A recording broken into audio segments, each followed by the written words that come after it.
আল্লাহ রাব্বুল আলামিন হালিমাতুন সাদিয়ার প্রতি রহমত করলেন, অন্তরে দয়া ঢেলে দিলেন। ওই এতিম শিশুকে অন্তরের মধ্যে মহব্বত পয়দা হয়ে গেল।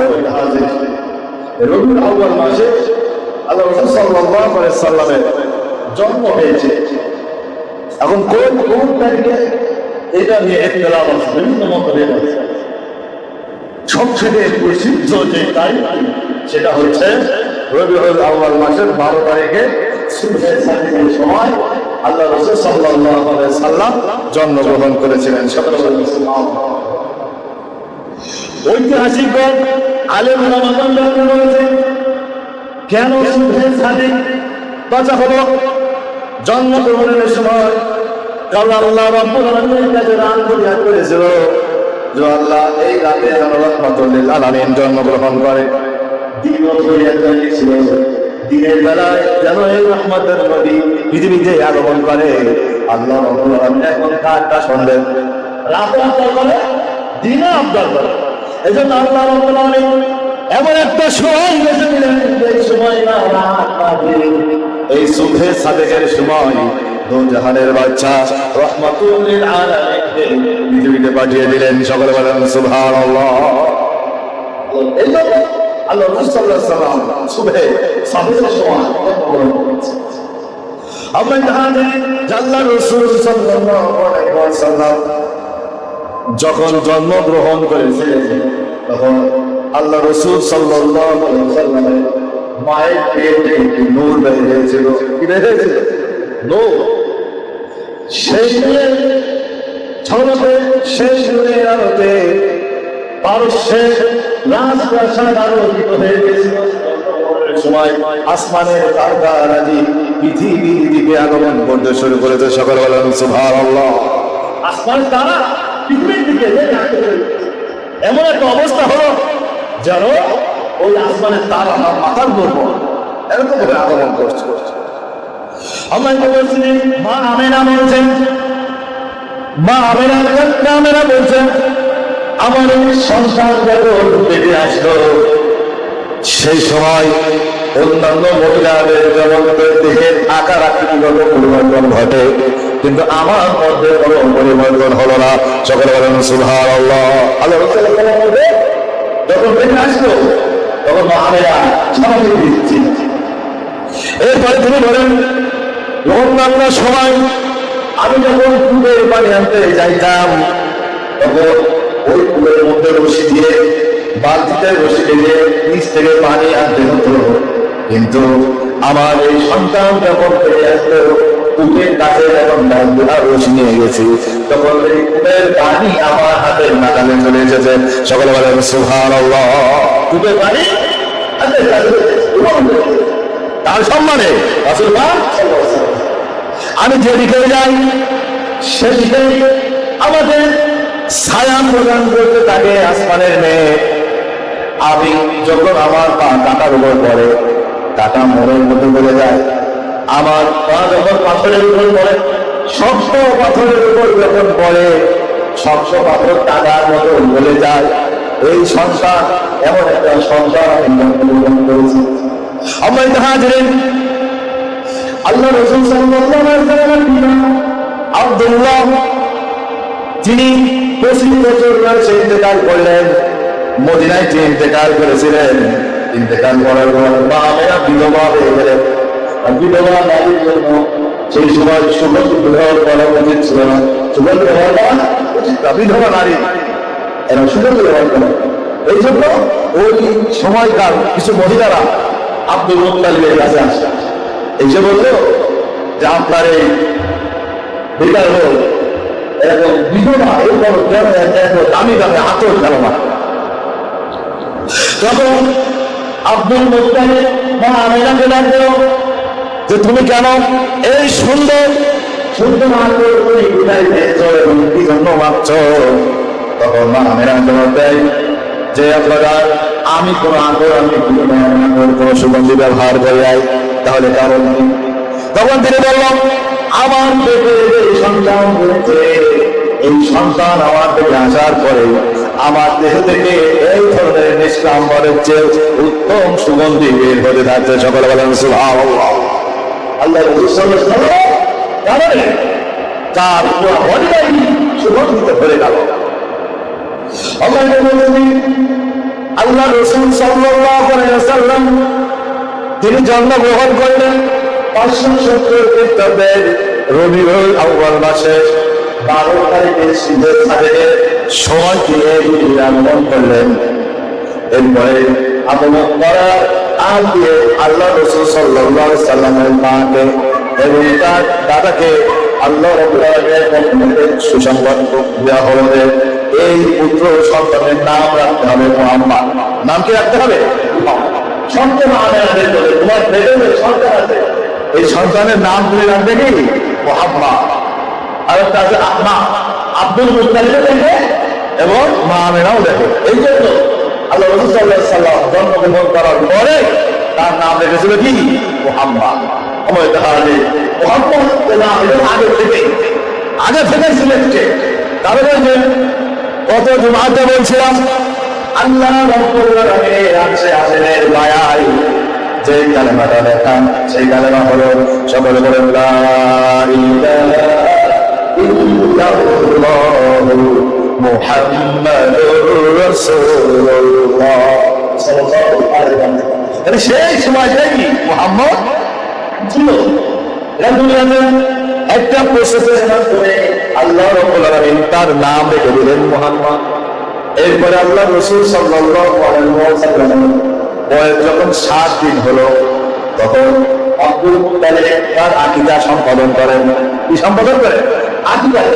7 দিনের মাথায় আকীদা করা কি? আকীদা দিলেন।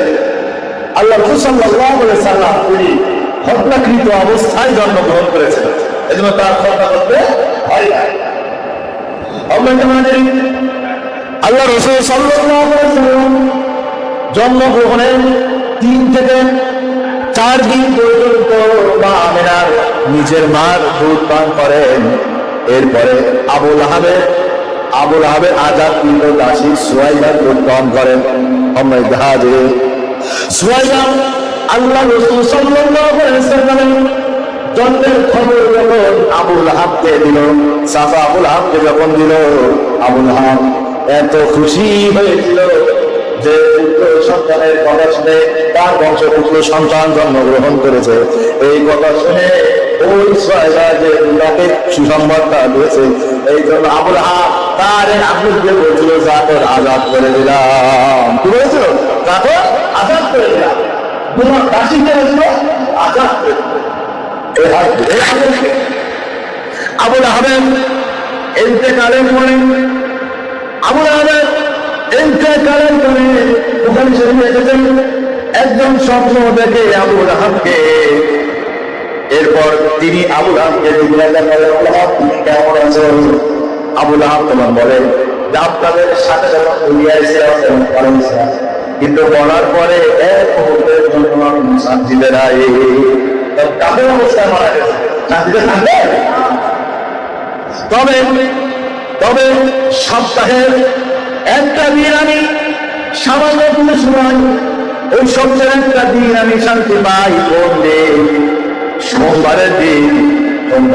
প্রত্যেক সপ্তাহে সোমবারের দিন আমার আঙুল দিয়ে পানি বের হয়।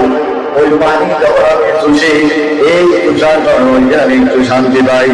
কারণ দিন আল্লাহ রাসূল সাল্লাল্লাহু আলাইহি ওয়াসাল্লামের আগমনে খুশি হয়ে একজন কাফের তার গোলামকে আজাদ করে তার আজাদকে হালকা করে দেন।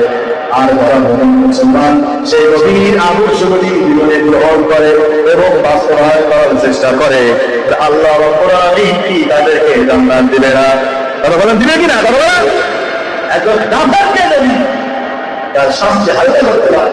একজন মুমিন মুসলমান যদি আল্লাহ রাসূলকে তার জীবন আদর্শ হিসেবে গ্রহণ করে, অবশ্যই আল্লাহ রাব্বুল আলামিন তার জীবনের সমস্ত গুনাহ মাফ করে জান্নাতে দাখিল করবেন। কথা বলেন ঠিক কিনা? কিন্তু আমরা কি সেই রাসূলকে আদর্শ হিসেবে গ্রহণ করতে পেরেছি? আমরা দেখা জানি আল্লাহ রাসূল সাল্লাল্লাহু আলাইহি ওয়াসাল্লাম জন্মগ্রহণ করার পরে এবং একদিন 6 বার দুধ পান করলো। দুধ পান করার পরে আরবের সময় প্রচলিত নিয়ম ছিল, তারা তাদের সন্তানদেরকে গ্রামে পাঠিয়ে দিত। গ্রামে গ্রাম অঞ্চলে পাঠিয়ে দিত যেন গ্রামের আবহাওয়া ভালো, কারণ শহরে বিভিন্ন কলকারখানা থাকে, মিল ফ্যাক্টরি, আবহাওয়া দূষিত হয়ে যায়, বাতাসে এই সময় হাওয়াতে দূষিত হয়ে যায়। গ্রামের আবহাওয়া বেশি থাকে, এই জন্য গ্রামে তাদেরকে পাঠানো হতো। গ্রামের ভাষাও সুন্দর থাকে। শহরে বিভিন্ন জায়গার মানুষ এক জায়গায়, আমাদের দেশের সব জেলার মানুষের ভাষাকে এক রকম না, নোয়াখালী এক রকম, কুমিল্লা এক রকম, বরিশাল এক রকম, সব কিছু ভালো করে কুষ্টিয়া ঢাকায় সব শ্রেণীর মানুষ আছে। ঢাকায় যে মানুষের সাথে মিশে ওদের ভাষা শেখা যাবে, এই জন্য ওই সময় আমরা মক্কায় বাজার বসতাম, গ্রাম থেকে মহিলারা আসতো শিশু গ্রহণ করার জন্য, ধাত্রীরা এসে শিশু নেওয়ার জন্য আসতো। শিশুদেরকে দুধ পান করানোর পরে ওই শিশুর মালিকেরা, শিশুর মা বাবারা ওই ধাত্রীকে বিশাল পরিমাণ অর্থ সম্পদ দিত। হয়তো বলেন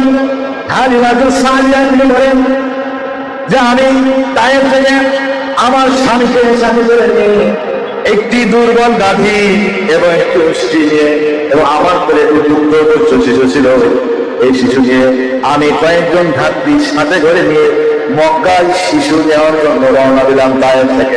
কোথা থেকে? তায়েফ থেকে। বলেন যেহেতু আমার দুর্বল গাভী ছিল এবং না খাওয়ার কারণে আমার দুধের স্তনগুলো শুকিয়ে গিয়েছিল, আমার সন্তান ও দুগ্ধ সন্তান ভিতরে দুধ পান করতে পারত না, এই কারণে সারা রাত কান্নাকাটি করতো। এরপর তিনি বলেন আমি ওই মক্কার বাজারে যেতে যেতে দেখি আমার বান্ধবীরা সবাই মক্কা বাজারে পৌঁছে গেছে। যাওয়ার পরে বড় বড় যাদের পুত্র সন্তান ওই শিশু ওই বাজারে রয়েছে, আমার বান্ধবীরা সবকে এক এক করে নিয়ে নিয়েছে।